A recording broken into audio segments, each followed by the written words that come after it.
6 days ago, President Trump, I use that term loosely, met with the president of South Korea for one of the trade bullshit talks where he pretends he's going to get a deal and doesn't know things. And then he did a presser with the survivors, the families of the people who lost their lives at Abbey Gate. That was the withdrawal in Afghanistan where 13 service members died. And once again, he went into this big rant, spent a couple of minutes talking about them, and then went to this big rant on how beautiful the White House is and how the gold is all over and how a lot of people come in here like it. And he went on this like 5 minute, it was just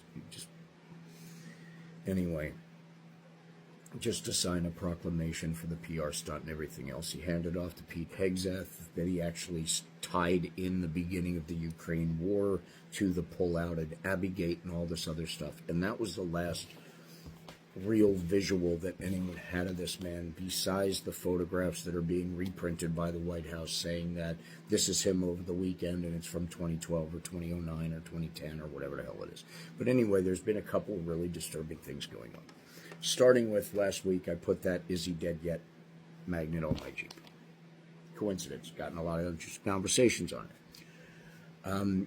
After his meeting and this little handful of Truth Socials, the number of caps in the posts minimized and went down and down and down.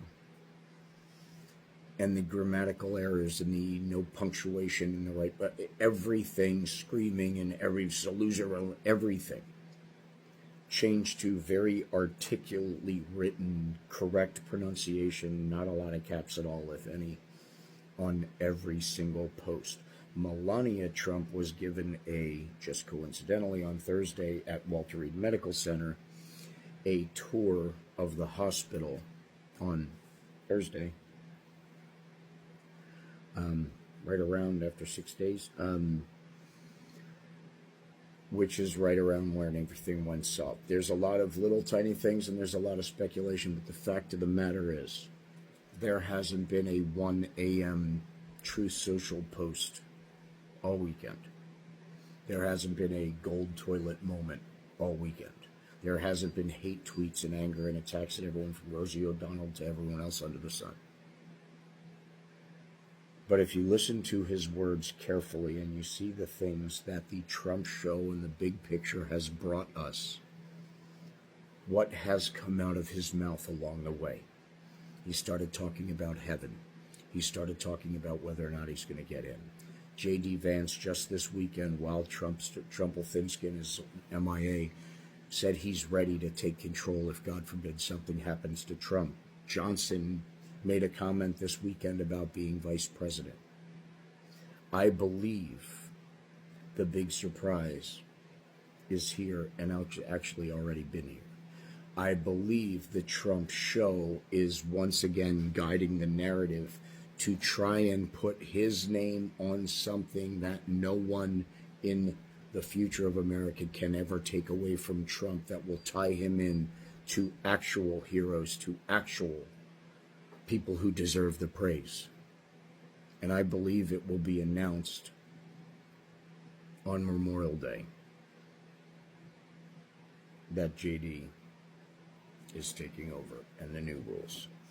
Until then, we will see very well-written, grammatically written posts. We won't see him playing golf anytime in this century. They will repost 2012 pictures and 28 pictures or whatever it was. But the fact of the matter is, the thoughts and prayers may have worked, just not the ones enough to save children innocently praying in school. That needs help from Republicans. But ladies and gentlemen, be prepared, because now more than ever, the next chapter that's coming may be a little more controlled and precise. But united, we got it. We got this. Stay diligent, stay educated, and be kind. Cheers. I believe this is going to be a fantastic week. God bless.